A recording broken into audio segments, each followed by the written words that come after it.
అందరికీ నమస్కారం. ఇప్పుడే నిష్కలంక మహాదేవ స్వామి వారి దర్శనం అయిపోయింది. ఇందాక మీకు వచ్చే ముందు సముద్రంలోంచి వీడియో తీసా.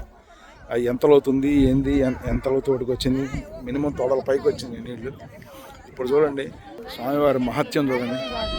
ఇందాక ఇవన్నీ నీళ్లు ఉన్నాయి, ఇక్కడ దాకా ఉన్నాయి, ఈ గట్టు దాకా ఉన్నాయి నీళ్లు. ఇప్పుడు చూడండి ఎలా ఇచ్చిందో పాయ మొత్తం.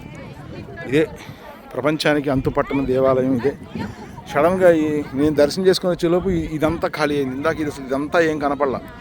ఇవంతా నాకు మోకాలు లోతు నీళ్ళల్లో వచ్చాము. ఇప్పుడు చూడండి చివరి దాకా వచ్చేసరికి ఓన్లీ గిలకల వాటికే ఉన్నాయి నీళ్లు.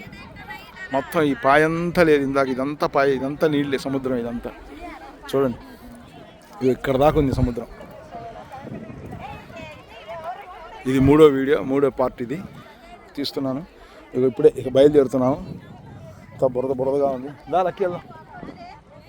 ఎందుకు తీసుకురా, ఇంకా వద్దు. అది ఎవరో ఒకరు పట్టుకుంటారు.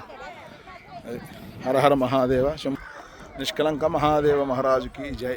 పంచపాండవులు ఎప్పటి నుంచో నా కోరిక నెరవేరింది. మొత్తానికి ఈ శివరాత్రికి స్వామివారి అనుగ్రహం చేత దర్శనం చేసుకున్నాం.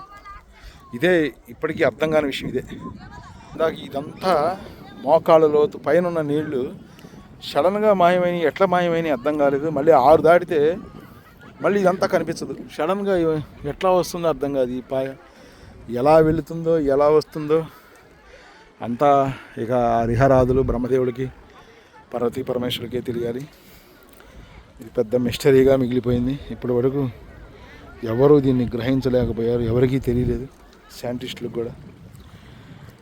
సరే చూడండి మొత్తం ఖాళీ, నీళ్ళన్నీ ఖాళీ. ఎక్కడి నుంచి వచ్చినాయో నీళ్ళు ఇప్పుడు ఈ కాస్తే ఉన్నాయి నీళ్ళు. ఇందాక 2 కిలోమీటర్లు ఉంది.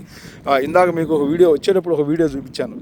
అమ్మవారిని చూపించాను, తల పట్టుకున్నది అమ్మవారు. ఇప్పుడు చూడండి ఇదే అర్థమవుతుంది మీకు. ఇదిగో చూడండి అమ్మవారు ఇందాక నదిలో ఉన్నప్పుడు ఆ తలకాయ పైన ఒకటి కనిపించింది, మొత్తం కనిపించదా.